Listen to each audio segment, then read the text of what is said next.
আমাদের রিঙ্কু সাহেবের আপ্যায়নে আসছে সোনাপুর 5 স্টার। এই যে জনাব মোহাম্মদ রিঙ্কু, পেশামূলক রিঙ্কু, দুবাই প্রবাসী মোহাম্মদ কমল আছে, আমাদের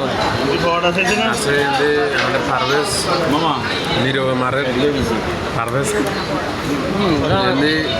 আছে, আমাদের চৌধুরী লিটন সাহেব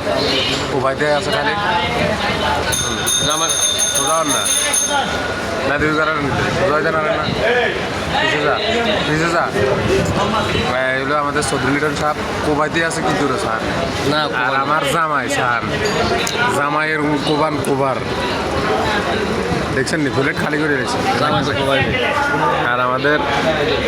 আব্দুল করিম সাহেব বক্তারপুর আর আমি নিরীহ মানুষ, এতে নিরীহ মানুষ।